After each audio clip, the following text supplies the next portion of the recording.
ઘુઘરી ગામ કે છે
મૈત્રીજીએ વિદુરજીને સમજાવ્યું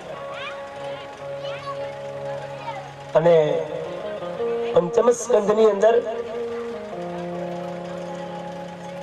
એ રાજા પરીક્ષિતને સુખદેવજી મહારાજ મનુ મહારાજના બીજા પુત્ર એ પ્રિયવ્રત રાજા થયા ને એમની કથા સંભળાવે છે, એનો વંશ વિસ્તારની કથા સંભળાવે છે. તો એ કથાને શ્રવણ કરીએ. બોલો દ્વારિકાધીશ કી જય. સરસ મજાની જાહેરાત છે. તમે બધા તાળીઓ પાડવાના હોય ને તો હું જાહેરાત કરું. તમે કેટલા બધા બેઠા છો? જાહેરાત કરું પછી પાડજો તમતાર, વાંધો નહીં, પણ તાળી પાડવાની છે. તારીખ 9/4/2025 બુધવાર.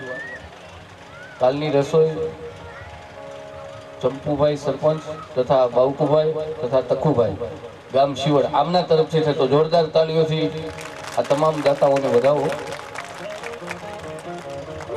કાલ સવારનો શરબત હમીરભાઈ વાળા પાણીયાવાળા તરફથી એમને જોરદાર તાળીઓથી વધાવો. જેટલું શરબત પીવો છો એટલી તાળીઓ વગાડો, વધારે ન વગાડો તો કાંઈ. બાપો બાપો. અને કાલ બપોર પછીનું શરબત છે પ્રતાપભાઈ ધાધલ શિવડવાળા તરફથી, એમની જોરદાર તાળીઓથી વધાવો. બધા દાતાઓને જોરદાર તાળીઓથી વધાવો. દ્વારકાધીશને પ્રાર્થના કરી કે મારા ઠાકર આવી આમની મોજ રાખજે અને સદૈવને માટે આ શિવડ ગામમાં આવા નવા ધાર્મિક કાર્યો થતા આવી આપણે ભગવાનની પ્રાર્થના કરી.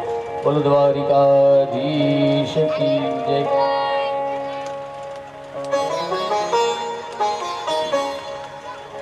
તો પંચમ સ્કંધનો આરંભ કરીએ. શ્રી રાજો પ્રિયવ્રતો ભાગવત આત્મા રામ કથમ મુને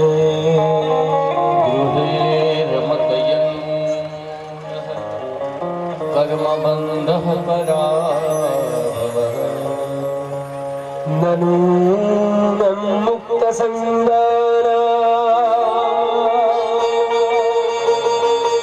તાદૃશાનાં દ્વિજર્ષભા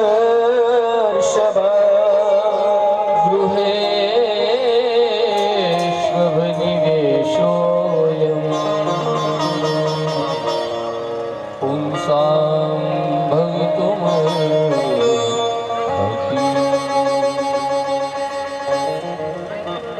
પંચમ સ્કંદની અંદર પ્રિયવ્રત રાજાનું ચરિત્ર આવે છે. મનુ મહારાજના પુત્ર પ્રિયવ્રત રાજા, એ પ્રિયવ્રત છે એમની સુંદર મજાની કથા છે. એ રાજા દરરોજના માટે એમનો નિયમ હતો, પ્રિયવ્રત રાજાનો, કે પરમાત્માના વિષયોનું અધ્યયન કરવું, અભ્યાસ કરવો. દરેક જીવના એ જીવનની અંદર નિયમો હોય છે. અહીંયા પ્રિયવ્રત રાજા છે, એમણે દરરોજના માટે અભ્યાસ કરવાનો એમનો નિયમ હતો. એ રાજા સર્વગુણ સંપન્ન હતા. એ રાજાને રાજ્યનું શાસન કરવાનું એમને કહેવામાં આવે છે, રાજ્ય શાસનની આજ્ઞા કરવામાં આવે છે. પરંતુ પ્રિયવ્રત તો અખંડ સમાધિ વડે કે પોતાની સમસ્ત ઇન્દ્રિયો અને ક્રિયાઓને ભગવાન વાસુદેવના ચરણોમાં સમર્પિત કરી દીધી હતી. અને તેના પિતાની આજ્ઞા કોઈ રીતે ઉલ્લંઘન કરવા યોગ્ય ન હોવા છતાં એને એવું વિચાર્યું કે રાજ્યનો અધિકાર મેળવીને જ મારું આત્મ સ્વરૂપ છે તે પત્ની, પુત્ર વગેરેની અંદર આસક્ત છે, તો એ કુટુંબની, પરિવારની ચિંતામાં હું ફસાઈ જઈશ અને મારે જે પરમાત્માનું ચિંતન કરવું છે એમાં મને બાધારૂપ થશે. એટલા માટે એ રાજાએ સત્ય સિદ્ધાંતોના એ બધી વાતો કરી છે. અને આત્મવિદ્યા, આત્માના અભ્યાસ કરી, અધ્યયન કરી અને આત્મવિદ્યાને ગ્રહણ કરી છે.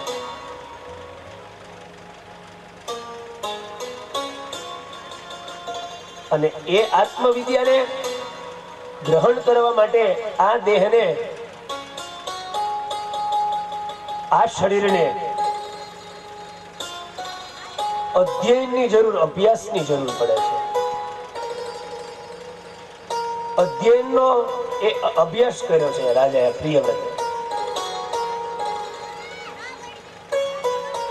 અને શરીરના શત્રુઓ છે એને જીતી લીધા છે. જો દરેક જીવની આ વાત છે, દરેક વ્યક્તિઓની વાત છે. શરીરમાં 6 પ્રકારના શત્રુઓ રહે છે. આપણા દરેક જીવના 6 પ્રકારના શત્રુઓ છે.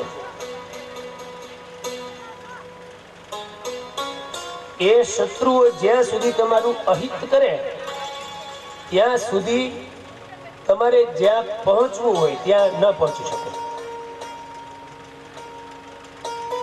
પ્રથમ તો સામાન્ય રીતે સમજીએ તો ભગવાનના આપણે દીવાબત્તી કરવા માટે બેસીએ કે જપ કરવા માટે બેસીએ ત્યારે તમે જોજો,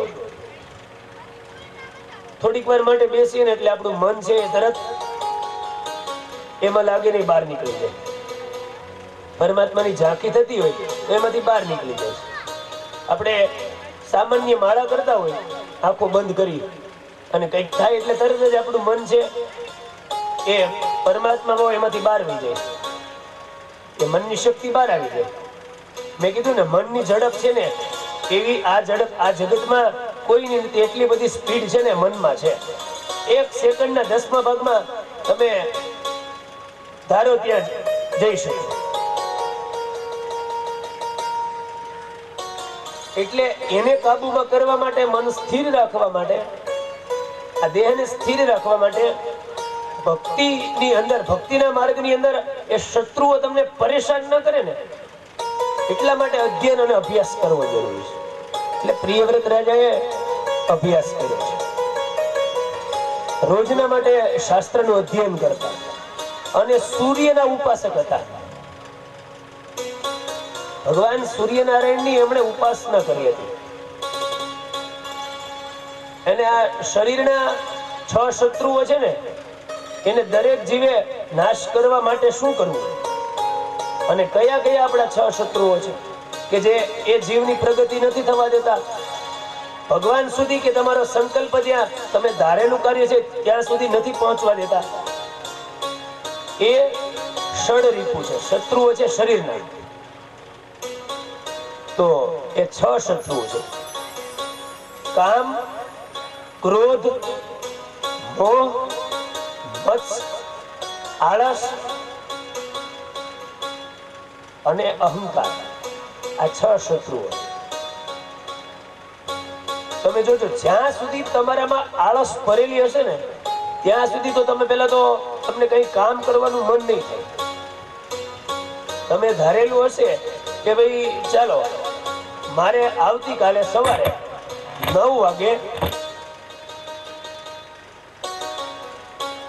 મંદિરે જવું છે. તમારામાં આળસ નામનો શત્રુઓ જ્યાં સુધી હશે ને ત્યાં સુધી તમે મંદિરે નહીં જઈ શકો. કારણ કે તમે આળસ કરી રહ્યા, ચાલો આજે નથી જવું, આવતો સોમવાર આવે છે ને, શિવરાત્રી સોમવાર ભેગું છે તેથી જઈ આવશે.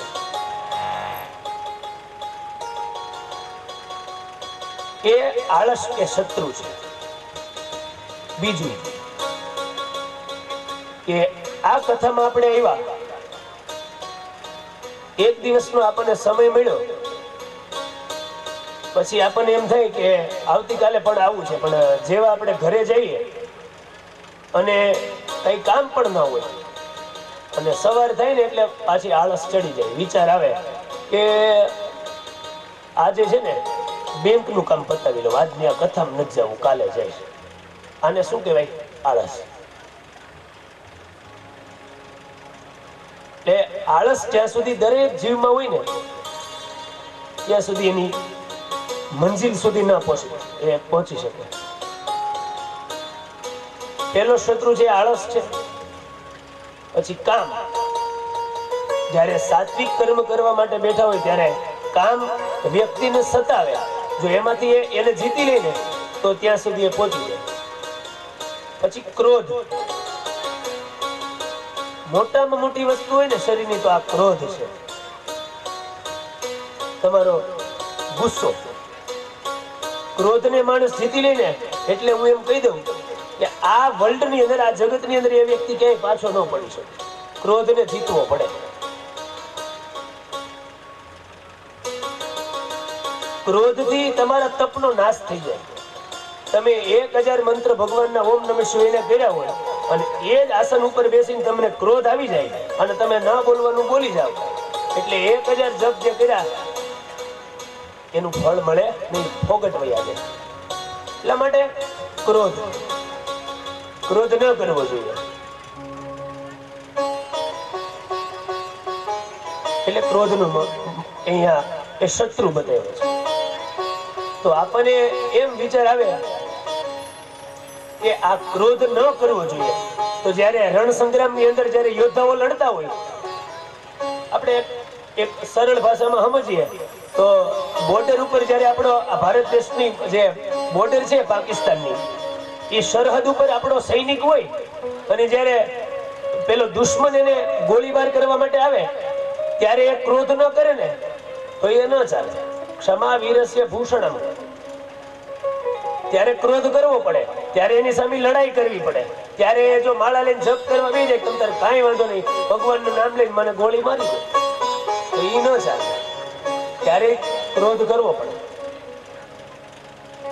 પણ ક્રોધને જીતવાની વાત કરી છે અહીંયા. કઈ જગ્યાએ ક્રોધ કરવો અને કઈ જગ્યાએ ન કરવો. એટલા માટે ક્રોધ છે ને એને સાત્વિક કાર્યની અંદર, સારા કાર્યની અંદર ક્યારે ક્રોધ કરવો જોઈએ નહીં. પછી કામ, ક્રોધ, મોહ, ખોટી વસ્તુ હોય એમાં ક્યારે ફસાવવું ન જોઈએ.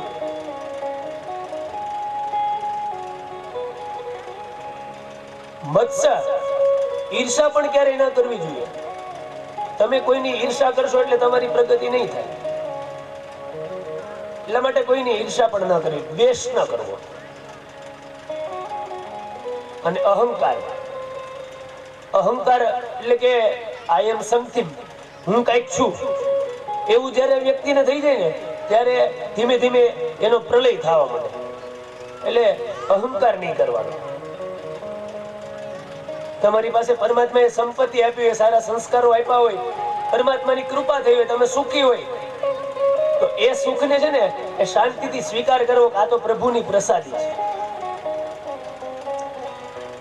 એટલે અહંકાર નહીં કરવાનો. આ પ્રિયવ્રત રાજાએ આ 6 શત્રુઓને જીતી લીધા છે. સૂર્યની ઉપાસના કરી છે. અને આ પૃથ્વીનું રાજ્ય તમે સાંભળશો ને તો એમ થાય કે એટલા બધા કરોડ વર્ષ સુધી આ રાજાએ પૃથ્વીનું શાસન કર્યું છે, રાજ્ય કર્યું છે. તો એ ભાગવતજીના 5મ સ્કંધમાં એ પ્રિયવ્રત રાજાએ કેટલા વર્ષ સુધી આ રાજ્યનું શાસન કર્યું ને એનું વર્ણન આવે છે. ભાગવતજીમાં લખ્યું છે કે 110 કરોડ વર્ષ સુધી પ્રિયવ્રત રાજાએ આ પૃથ્વીનું શાસન કર્યું છે. કેવડું આયુષ્ય છે રાજાનું, આપણે સાંભળીએ તો આશ્ચર્ય થઈ જાય છે. અત્યારે કળિયુગનું આયુષ્ય આપણું કેટલું છે? 100 વર્ષનું. શાસ્ત્રમાં 100 વર્ષનું કીધું છે. 100 વર્ષ સુધી કળિયુગનો વ્યક્તિ છે ને એ. પણ કળિયુગ જેમ જેમ જેમ જેમ જતો જાય એમ આયુષ્ય એનું ક્ષીણ થતું જાય છે, નાશ થતું જાય છે. અત્યારે તો 100 વર્ષ કે 100 વર્ષની પાર તો કોઈ ભાગ્યશાળી આત્મા હોય ને એ જીવી શકે. 60, 70, 75 તા તો કામ પૂરું થઈ જાય. ટૂંકા આયુષ્ય કળિયુગની અંદર ધીમે ધીમે થાય છે. એ કળિયુગનો પ્રભાવ છે. કળિયુગના સ્થિતિનું વર્ણન આવશે છેલ્લા દિવસની કથામાં કે માણસનું કેટલા દિવસનું આયુષ્ય થઈ જશે એ વર્ણન છે ભાગવતજીમાં. આ પ્રિયવ્રત રાજાએ 110 કરોડ વર્ષ સુધી રાજ્યનું શાસન કર્યું.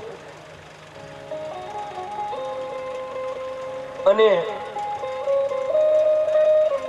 ત્યાર પછી સૂર્યની ઉપાસના કરી છે. સૂર્યની ઉપાસના કરવાથી શું થાય? પ્રિયવ્રતનું ચરિત્ર સાંભળીએ ને ત્યારે આપણને ખબર પડે. એ સૂર્યની પ્રદક્ષિણા કરી છે. કેટલા દેવની કેટલી પ્રદક્ષિણા કરવી જોઈએ એ પણ ભાગવતમાં છે, અન્ય પુરાણોમાં છે. તો શાસ્ત્રની અંદર એના બધા નિયમો છે. એને આપણે સમજીએ કે તમે શિવાલય જાઓ ને, જ્યારે શિવના મંદિરે જાઓ ને ત્યારે શિવની અડધી પ્રદક્ષિણા થાય. આખા શિવાલયને તમે પ્રદક્ષિણા કરો ને તો એ પ્રદક્ષિણાનું ફળ મળે નહીં, દોષ લાગે. એટલા માટે જ્યારે તમે શિવના મંદિરે જાઓ ત્યારે અડધી પ્રદક્ષિણા કરવાની. ત્યાર પછી ક્યારેક ભગવતીનું મંદિર હોય, દેવીનું મંદિર હોય, એકા ચંડ્યા રવે સપ્ત, દેવીનું મંદિર હોય, માતાજીનું મંદિર હોય, ત્યાં તમે જાઓ ને તો કેટલી પ્રદક્ષિણા કરવી? તો શાસ્ત્રમાં કીધું કે ત્યાં માતાજીની એક પ્રદક્ષિણા કરવી. શાસ્ત્રનું જો તમારે એ પ્રદક્ષિણાનું ફળ જોતું હોય તો પછી તમે વધારે કરો તો કોઈ એમાં નહીં, પણ શાસ્ત્રમાં એક પ્રદક્ષિણા કીધી છે. માતાજીની, દેવીનું મંદિર હોય ને ત્યાં એક પ્રદક્ષિણા કરવાની. પછી સૂર્યનારાયણની કેટલી પ્રદક્ષિણા થાય? પ્રિયવ્રત રાજાએ 7 પ્રદક્ષિણા કરી છે. હમણાં આપણે વૈશાખ મહિનામાં 3 દિવસનો ઉપવાસ આવશે ને ભગવાન સૂર્યનારાયણ, આપણે બધા બહેનો 3 દિવસ ઉપવાસ કરે ને અને સુરત દેવળે દર્શન કરવા જાય અને ત્યાં ઉપવાસ છોડે, તો સૂર્ય ભગવાનનું મંદિર હોય, સૂર્યની ઉપાસના કરવી તો 7 પ્રદક્ષિણા શાસ્ત્રમાં કીધી છે. તમે 7 પ્રદક્ષિણા કરો ને એટલે એનું ફળ મળે. એટલા માટે મહત્વ છે પ્રદક્ષિણાનું. પછી ગણપતિનું મંદિર હોય, ગણેશજીનું મંદિર હોય તો ત્યાં કેટલી પ્રદક્ષિણા? શાસ્ત્રમાં કીધું છે કે એમની તિસ્રા કાર્યો વિનાયક, 3 પ્રદક્ષિણા ગણપતિની કરવી. ગણપતિ દાદાના મંદિરે તમે દર્શન કરવા માટે જ્યારે જાઓ ત્યારે 3 પ્રદક્ષિણા કરો એટલે એનું ફળ પ્રાપ્ત થાય. પછી ભગવાન વિષ્ણુનું એટલે દ્વારકાધીશનું મંદિર હોય, પછી દ્વારકા જાઓ, જગન્નાથપુરી જાઓ, વૃંદાવનમાં જાઓ, ગોકુળ, મથુરા, ગમે ત્યાં. અહીંયા ભાગવતજીનું સ્વરૂપ, વાંગ્મય સ્વરૂપ બિરાજે છે. તો શાસ્ત્રમાં કીધી 4 પ્રદક્ષિણા છે ને ભગવાન વિષ્ણુને પ્રિય છે. એટલા માટે તમે એની 4 પ્રદક્ષિણા કરો એટલે ભગવાનને પ્રિય લાગે. એટલા માટે અમે જો સવાર સાંજે અમારા યજમાન પાસે 4 પ્રદક્ષિણા કરાવીએ. શું કામ? કે આ સ્વયં વિષ્ણુની પ્રદક્ષિણા છે. આ પ્રદક્ષિણાના મહત્વ છે. અને પ્રદક્ષિણા કેવી રીતે કરવી જોઈએ એનું મહત્વ શાસ્ત્રમાં બતાવ્યું છે કે એક સ્ત્રી આખી સંપૂર્ણ હેલ હોય, હાંડો અને ગાગર, એ પાણીની ભરેલી હોય અને માથા ઉપર હોય અને એની ચાલવાની જે સ્થિતિ હોય ને એ સ્થિતિ અનુસાર પ્રદક્ષિણા કરવી જોઈએ. એટલે ઘણી વાર આપણે ઝડપથી મંદિરે જોતા હોય ને, આપણી પાસે ટૂંકો સમય હોય તો સ્પીડમાં સીધી 30 ને 40 ની સ્પીડ થઈ જાય પ્રદક્ષિણા કરવામાં, તો એનું ફળ મળે નહીં. પ્રદક્ષિણાનો સમય નો ભગવાનને નમસ્કાર કરી લેવાના, પણ શાસ્ત્રોક્ત રીતે તમે કાર્ય કરો ને તો એનું ફળ શાસ્ત્રોક્ત રીતે જ મળે, શ્રેષ્ઠ મળે. એટલા માટે પ્રદક્ષિણાનું મહત્વ. પ્રિયવ્રત રાજાએ 7 પ્રદક્ષિણા સૂર્યનારાયણ ભગવાનની કરી છે. ત્યાર પછી સૂર્યની ઉપાસના કરી છે. જે વ્યક્તિ ભગવાન સૂર્યની ઉપાસના કરે ને એનું આત્મબળ ક્યારેય નબળું ન પડે. જે વ્યક્તિ જે હિંમત હારી જતા હોય ને, કોઈ પણ વ્યક્તિ, એ ભગવાન સૂર્યને નમસ્કાર કરવા માંડે ને સવારમાં એટલે એનું આત્મબળની વૃદ્ધિ થઈ જાય. યાદ શક્તિ નબળી પડી ગઈ હોય પછી કે દરેક વાતમાં એ હિંમત હારી જતા હોય કે આ કાર્ય મારાથી કેમ થાય, એ કેમ મારાથી થાય, એ શક્ય નથી. આવું થતું હોય ત્યારે સૂર્યનારાયણની ઉપાસના કરવામાં આવે, એનો જપ કરવામાં આવે તો એ કાર્યમાં સિદ્ધિ મળે છે. એ સૂર્યની ઉપાસનાનું મહત્વ છે. અને સૂર્યની ઉપાસના કરવાથી દરિદ્રતાનો નાશ થઈ જાય છે. દરિદ્રતા એટલે શું? એક તમે ગીતાજીનું પુસ્તક આપણા ઘરમાં પડ્યું હોય, ગીતાજી રાખતા હોય, પણ ક્યારે એને વાંચો નહીં અને માળિયા ઉપર મૂકી દીધું તો એની ઉપર રજ ચડી જાય. એને એ ધાર્મિક પુસ્તક હોય, ગ્રંથ હોય તો એને ક્યારેક વાંચવો પડે, નકર એની ઉપર રજ ચડી જાય. એવી રીતે આ જ દેહની અંદર આળસ સ્વરૂપી રજ, દરિદ્રતા જેને કહેવામાં આવે છે, બધી વિચારધારાઓ બંધ થઈ જાય. એટલા માટે એ દરિદ્રતાનો નાશ કરવા માટે સૂર્યની ઉપાસનાનું મહત્વ છે. સૂર્ય આદિત્ય હૃદય સ્તોત્ર છે શાસ્ત્રમાં, આપણા ગ્રંથોમાં. એનો નિત્ય જો કોઈ વ્યક્તિ પાઠ કરે તો એના ઘરની અંદર કોઈ દિવસ દરિદ્રતા પ્રવેશ કરતી નથી. ધન ધાન્યની વૃદ્ધિ થાય છે, એનો વંશ ક્યારેય અટકતો નથી, એનો વારસો ક્યારેય અટકતો નથી. એ સ્તોત્રનું મહત્વ છે. સૂર્ય આદિત્ય હૃદય સ્તોત્રમ. પછી ગ્રહોની પીડા હોય તો પણ એ શાંત થાય છે. એટલા માટે પ્રિયવ્રત રાજાએ સૂર્યની ઉપાસના કરી છે. ત્યારબાદ એ જ વંશની અંદર અગ્નિદ્રનું ચરિત્ર સુખદેવજી રાજા પરીક્ષિતને સંભળાવે છે. અને એ જ વંશની અંદર વૃષભદેવની કથા આવે છે. અને રાજા પરીક્ષિતને સુખદેવજી કહે છે, ઇતિ નિશામ્ય મતયો મેરુ દેવ્યા પતિભ્યજા વિધાનયંત દીર્ઘ ભગવાન મહર્ષિ તસ્મિન્નેવ વિષ્ણુ દત્ત ભગવાન પરમર્ષિ બિ પ્રસિદ્ધતો નાભે. ગદ્ય સ્વરની અંદર સુખદેવજી પરીક્ષિતને કથા સંભળાવે છે. આ પંચમ સ્કંદની કથા છે ને, બહુ અઘરી કથા છે. એને સમજવી મુશ્કેલી છે. સારા સારા વિદ્વાનો હોય ને એની પરીક્ષા પંચમ સ્કંદની અંદર થાય. એ વિદ્વાન ભાગવત કથાકાર ને પોતાને એ કથા સમજાય ને ત્યારે બીજાને કથા કરી શકે. એટલે અહીંયા તો વક્તાની પણ પરીક્ષા થાય પંચમ સ્કંદમાં. કારણ કે ગદ્ય સ્વર છે. શ્લોક હોય ને 2 લીટીનો હોય, તો એ 2 લીટીનો અનુવાદ છે ને તરત થઈ શકે. ગદ્ય અને પદ્ય સ્વર છે, તો એનું વર્ણન છે એ પંચમ સ્કંદમાં છે. તો એ કથાને આપણે આપણી ભાષાની અંદર સમજવી હોય. એ કથામાં સુખદેવજી રાજા પરીક્ષિતને વૃષભદેવની કથા સંભળાવે છે. અને ભગવાન મહારાજા નાભીનું એ જ વંશની અંદર અભિષ્ટ કાર્ય અને હિત કરવા માટે તેમના રાણી વાસમાં મહારાણી મેરુ દેવીને ત્યાં દિગંબર સંન્યાસીઓ ઉર્ધ્વએતા નિષ્ઠિક બ્રહ્મચારી અને મુનિઓને ધર્મ પ્રગટ કરવા માટે શુદ્ધ અને સત્વમય વિગ્રહ સ્વરૂપે પ્રગટ થયા છે. સુખદેવજી રાજાને કહે છે કે નાભી રાજાના વંશમાં વૃષભદેવજી થયા છે. એ મેરુ દેવીને ત્યાં વૃષભજીનું પ્રાગટ્ય થયું છે. એ વંશની અંદર નાભીના પુત્ર અંગો અને એના જન્મથી જ ભગવાન વિષ્ણુના વજ્ર અંકુશ વગેરે ચિહ્નો યુક્ત થયા હતા. શાંતિ, વૈરાગ્ય, ઐશ્વર્ય આ મહા વિભૂતિઓના કારણે એના પ્રભાવને દિવસે દિવસે એ મોટા થવા લાગ્યા. અને એ વૃષભદેવજી તરીકે પ્રગટ થયા છે. એ સ્વયં ભગવાન છે.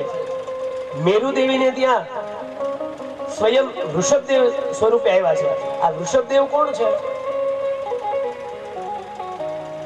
જૈનોના તીર્થંકર દેવ કહેવામાં આવે છે. 24 તીર્થંકરો છે, એમાંના એક મુખ્ય દેવ છે ને એ વૃષભદેવ છે. ત્યાંથી વૃષભનો દેવનો વંશ છે એ આગળ વધે છે. એ વંશની અંદર આ ભારત વર્ષની અંદર રાજા થયા છે. 3 રાજા થયા છે. 3 ભરત થયા છે. એ વૃષભદેવને ત્યાં પણ એક ભરતનો જન્મ થયો છે. એટલા માટે આપણા દેશનું નામ ભારત છે. આપણા દેશનું નામ ભારત છે એનું કારણ છે, એનું રહસ્ય છે ભાગવતજીની અંદર પંચમ સ્કંદમાં. પેલા આપણા દેશનું નામ શું હતું? ભાગવતજીમાં કીધું છે, સ્વવર્જન અજનાભમ નાભ્યા વર્ષય.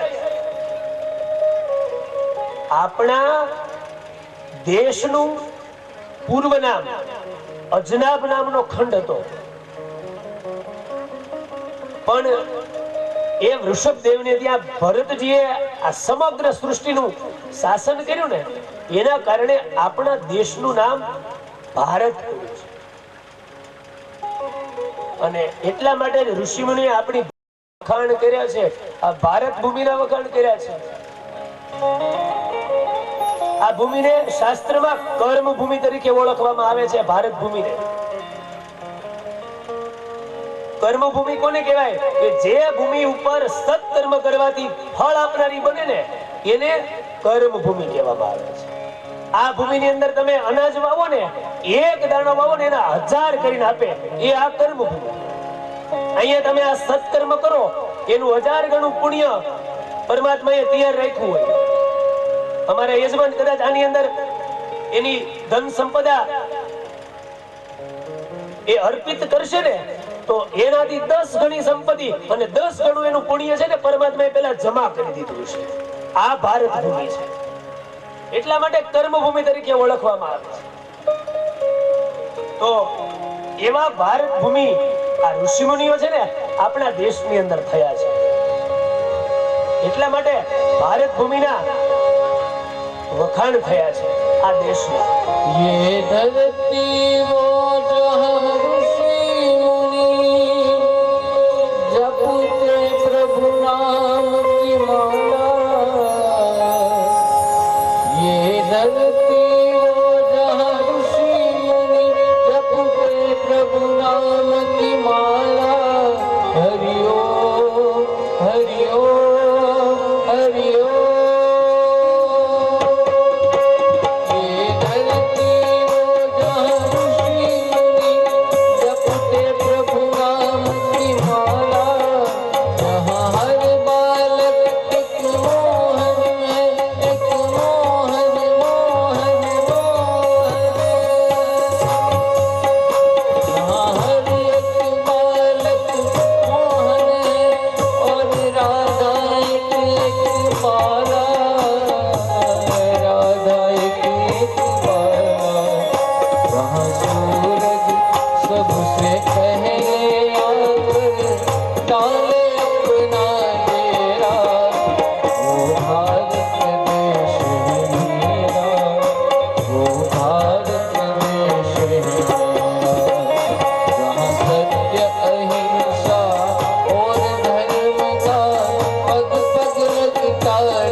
ઋષિમુનિઓનો દેશ છે, સંસ્કૃતિનો દેશ ભારત છે.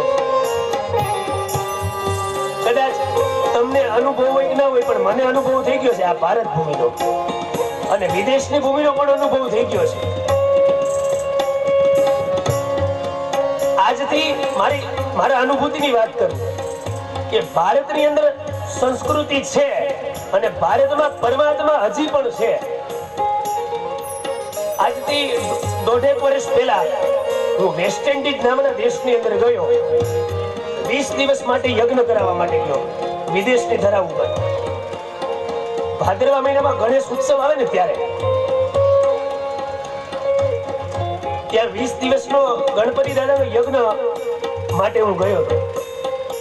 ત્યારે એ મંદિરની અંદર જ્યારે યજ્ઞ કરવા માટે બધા 5 બ્રાહ્મણો હતા. ત્યાંના બધા ઇંગ્લિશ અંગ્રેજી બધા બોલતા, એની ભાષા ઇંગ્લિશ હતી. પણ એકવાર એ અમારા યજમાન ભારતમાં આવ્યા ને એટલે એને થયું કે ભારતની સંસ્કૃતિની તાસીર જ કંઈક અલગ છે. એટલા માટે અહીંયાથી એ સંસ્કૃતિ લઈ અને એ વિદેશમાં ગયા, એ વિચારધારા લઈ અને ગયા કે મારે પણ ભગવાનની પ્રસન્નતા માટે 20 દિવસનો યજ્ઞ કરવો છે. એ આ ભારતની સંસ્કૃતિ છે. એ ભૂરિયાઓને અહીં આવવું પડે, એ કાળિયાઓને અહીં આવવું પડે સંસ્કૃતિ લેવા માટે. એને ત્યાંથી સંસ્કૃતિ ના મળે, સંસ્કાર ના મળે, વિવેક ના મળે. એ ભારતમાં છે. કારણ કે આ ભૂમિ છે ને એ ઋષિમુનિઓની ભૂમિ છે, સંસ્કૃતિની ભૂમિ છે. એટલા માટે ભગવાન સૂર્યનારાયણ છે ને એનું પહેલું કિરણ કયા દેશ ઉપર આવે છે? ભારત ઉપર પડે છે. અરુણાચલ નામનો પ્રદેશ છે ને ત્યાં સૂર્યનારાયણ ઉગે ને એટલે પહેલું કિરણ આ ભારત ઉપર પડે છે. એવી આ દેશની મહત્વતા છે, આ અજનાબ ખંડની મહત્વતા છે. આ ભૂમિની અંદર ઋષિ મુનિઓએ જપ કર્યા છે. શિવ નામના, કૃષ્ણ નામના, રાધેશ્યામ નામના આ ભૂમિ ઉપર ઋષિ મુનિઓએ, સંતોએ, સિદ્ધોએ, બ્રાહ્મણોએ જપ કર્યા છે. એટલા માટે કર્મભૂમિ છે, તમને ફળ આપે છે. અને અહીંનું ફળ માગવું ના પડે. કદાચ આ ભાગવતનું ફળ છે ને માગવું ના પડે. અહીંયા સ્તુતિ કરવી હોય ને તો આની પાસે શું મગાય? ત્યારે અમારા યજમાનના એક ભાવ થકી કૃષ્ણને, દ્વારિકાના નાથને હું પ્રાર્થના કરું, હે માધવ, હું નથી માંગતો કરોડો રૂપિયા કીર્તા. માધવ, હું નથી માંગતો કરોડ રૂપિયા કીર્તાન, પણ વખતે અમારો વ્યવહાર સાચવી લેજે તું શામળા. આ એની સાથે વ્યવહાર રાખ્યો હોય ને તો એને વ્યવહાર સાચવવા માટે આવવું પડે હો. અને આ દેશમાં આવવું પડે, આ ભારતમાં આવવું પડે. એટલા માટે સ્વયં પરમાત્મા અહીંયા આવ્યા છે. એ ભારત ભૂમિની વાત છે.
કર્મભૂમિ કહેવાય. આ ભારત વર્ષની અજનાબ ગણની 3 ભરત થયા, એટલા માટે ભારત આપણા દેશનું નામ પડ્યું છે. ત્યારબાદ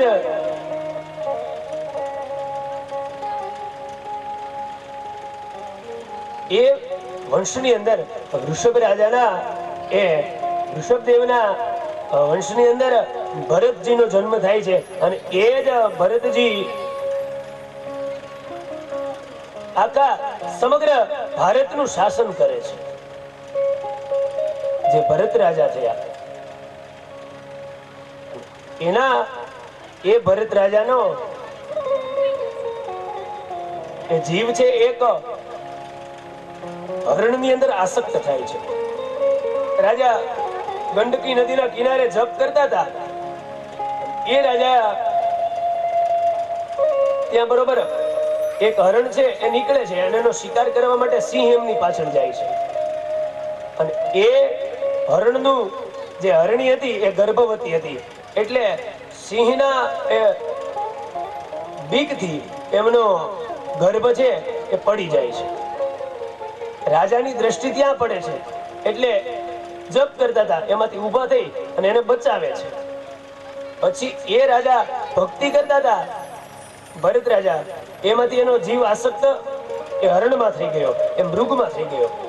પછી પરમાત્માના જપ કરવાને બદલે એમનો આસક્તિમાં એ રાજા પડી ગયા. પછી સમય જતા એ રાજાનો દેહ છે શાંત થયો અને બીજા જન્મની અંદર અંતિમ જેમના વિચારો હતા, અંતિમ આસક્તિ એની મૃગમાં હતી, એટલે બીજો જન્મ એનો મૃગમાં થાય છે. જો અહીંયાથી એ પણ જાણવા મળે કે જ્યારે તમારો અંતિમ સમય હોય ને ત્યારે આસક્તિ નહીં કરવાની. જ્યાં આસક્તિ કરો ને ત્યાં તમારો જન્મ થાય. એટલા માટે ભરતજીની આસક્તિ શેમાં હતી? હરણમાં. એટલે બીજો જન્મ મૃગનો થયો, હરણ સ્વરૂપે આવ્યા ભરતજી. એટલા માટે ક્યારે અંતિમ સમય જ્યારે હોય ને ત્યારે પ્રભુનું સ્મરણ કરો, એટલા માટે એના દર્શન થઈ જાય. તો બીજા વિષયની અંદર તમે આસક્તિ કરો તો એમાં એમનો જન્મ થાય.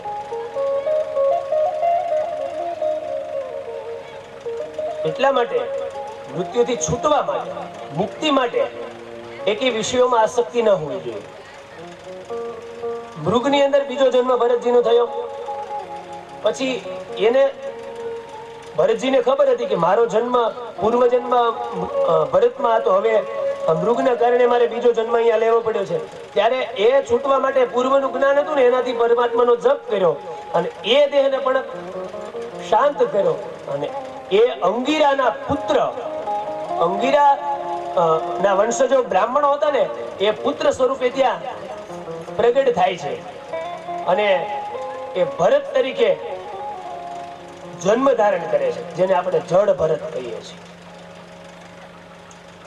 એમણે એ જન્મમાં તો નક્કી કરી લીધું કે હવે આ જન્મમાં તો મારે ક્યાંય એટલે કે એકેય વિષયમાં આસક્તિ રાખવી નથી, ઈચ્છાઓ રાખવી નથી. આ મારું મૃત્યુ સુધારી લેવા મારો ત્રીજો જન્મ છે.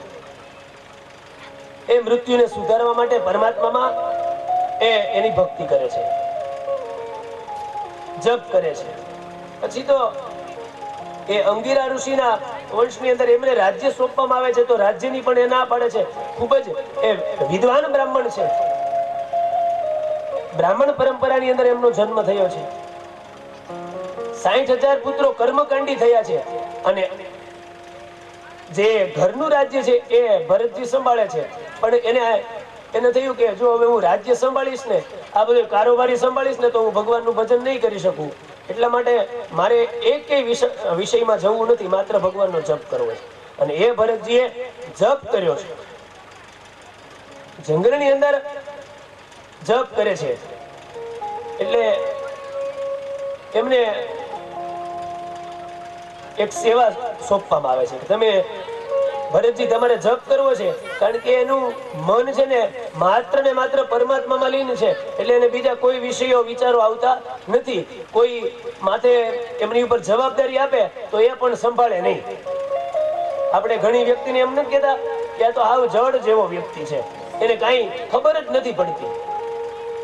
એવું આખું જીવન છે ને ભરતજીએ બધી ખબર પડે છે, બધું હતું, જ્ઞાની હતા, છતાં એનું જીવન છે જડ ચેતન, વૃક્ષ જેવું, કાંઈ ખબર ના હોય ને એવી રીતે રહે છે.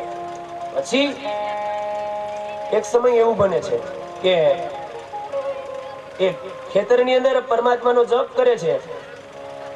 એને પરિવારજનોએ કીધું કે જાઓ ભરતજી તમે ખેતર વયા જાઓ, અહીંયા તમારું કઈ કામ નથી, તમે અહીંયા કઈ કામ નથી કરતા, કઈ ધ્યાન નથી દેતા, કોઈ આવે તો આવકાર નથી, આ તે કાંઈ કરતા નથી, તમે અહીંથી ખેતર વયા જાઓ, તમે વધારાના વ્યક્તિ છો.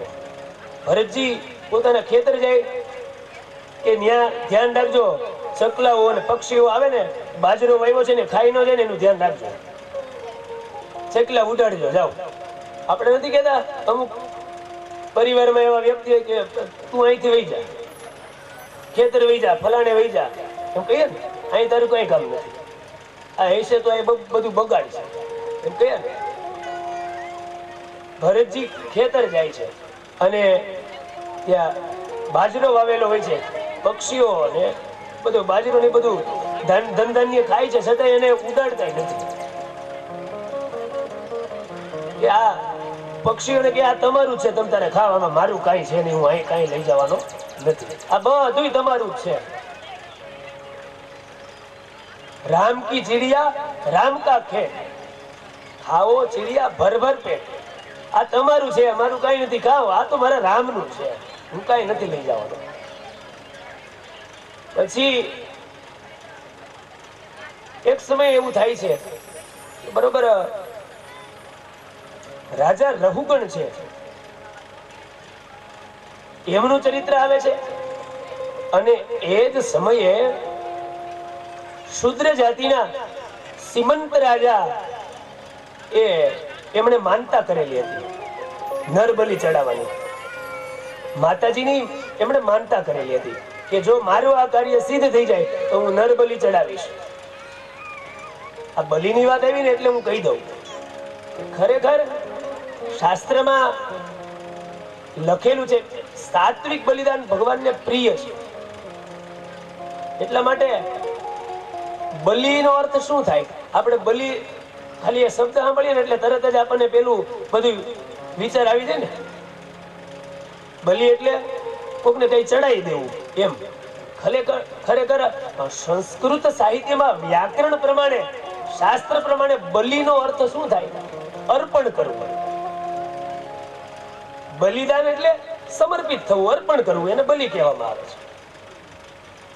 પરમાત્માના થઈ જવું એને બલિ કહેવાય. સમર્પણ થવું. એ રાજા છે એ નરબલી ચડાવવા માટે જાય એટલે એવા વ્યક્તિને ગોતા, કોક કે ગાંડા જેવો વ્યક્તિ હોય ને, જળ પ્રકૃતિનો વ્યક્તિ હોય એવાને આપણે લઈ અને એનું મસ્તક કાપીને માતાજી ચડાવી દઈએ એટલે આપણી માનતા ઉતરી જાય અને બેય કામ થાય.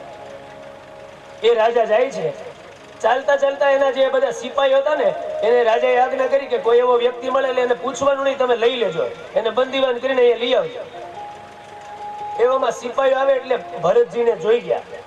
એ આમ આગેથી જોવે ને કોઈ એટલે કોકને એમ થાય કે આ ગાંડી વ્યક્તિ છે, આ અસ્થિર મગજની વ્યક્તિ છે, એવી અવસ્થામાં બેઠા એને લઈ આવ્યા. ભદ્રકાલીનું મંદિર હતું ત્યાં બલિ ચડાવવા માટે એને લઈ જાય છે. એ રાજાને બધી ખબર છે છતાં એ અજાણ્યા છે. એને ખબર હતી કે આ મને બલિ ચડાવવા માટે લઈ જાય છે, પણ એ કે જેવી માની કૃપા હશે એ થાય, એને લઈ જાય છે. રાજા તો અજાણ્યા થઈ ગયા. પેલા સિપાહીઓને રાજાએ આજ્ઞા કરી કે ચાલો આપણું કામ શરૂ કરો. લઈ લ્યો રાજાને માતાજીની સમક્ષ અને અહીંયાથી તલવાર લઈ લ્યો, એનું મસ્તક કાપી નાખો અને માતાજીને ચડાવી દો. જ્યાં એવી રીતે એ બલિદાન અર્પણ કરવા માટે જાય છે એ જ સમયે સાક્ષાત જગદંબા પરાંબા ભદ્રકાલી મૂર્તિમાંથી પ્રગટ થાય છે. એ જ સમયે એ મસ્તક કાપવા માટે જઈને એ શુદ્ર રાજા અને એના સિપાહીઓને માં જગદંબા સ્વયં એ મૂર્તિમાંથી પ્રગટ થઈ જાય છે અને એના હાથમાંથી તલવાર લઈ અને એ જગદંબા પેલા સિપાહીઓને શિક્ષા કરે છે અને કહે છે જગદંબા કે તમે આ કેવો અપરાધ કરો છો? આ નરબલી ચડાવો છો, આ વ્યક્તિની જીવ હિંસા થાય, આ હત્યા કરાય. જગદંબા સ્વયં પ્રગટ થાય છે. એટલા માટે ક્યારેય નરબલી છે દેવી દેવતાઓને ચડતું નથી. માં જગદંબા સ્વયં ના પાડે છે કે આવું ક્યારેય બલિદાન મને અર્પણ નહીં કરવાનું. તમારો બલિનો ભાવ હોય ને, સમર્પણ હોય, એ જ મોટા મોટી બલિ છે. અને એ જગદંબા ભગવતીને બે હાથ જોડીને ભરતજી સ્તુતિ કરે, વાહ જગદંબા, હે માં, આ તારી કૃપા છે. એ સ્વયં દુર્ગા ભગવતી પ્રગટ થઈ. આવો માં જગદંબાને આપણે માં ભગવતી વાળા પરિવારની માં ગાત્રાળને પણ યાદ કરીએ. એ શ્લોક દ્વારા રામ દુર્ગાથી યાદ કરીએ માં જગદંબાને.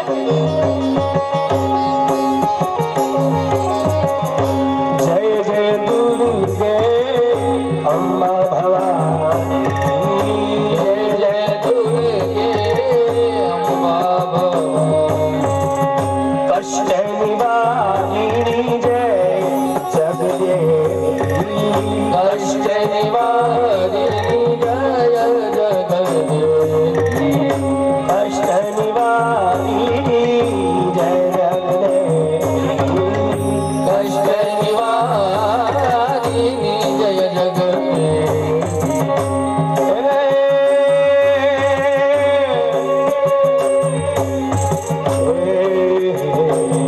એમાં જગદંબાને સ્તુતિ કરીએ. એમાં ગાત્રાળ આ તારા ખોળામાં બેઠા છીએ. એ જગદંબા તારા ખોળામાં બેઠા છીએ. અહીંયા તો ભક્તિ સમર્પણ કરીએ છીએ. અમે તો એક જ પ્રાર્થના કરીએ કે તારા ચરણમાં આવેલા અમારા પિતૃ છે ને, અમારા પિતૃદેવ છે, એમાં જગદંબા કદાચ કોઈ અસદગતિ હોય ને તો તારી કૃપાથી એને સદગતિ મળે. તારી કૃપા થાય, અમારા પૂરા પરિવાર ઉપર કૃપા થાય, એવી માં જગદંબાને પ્રાર્થના કરીએ.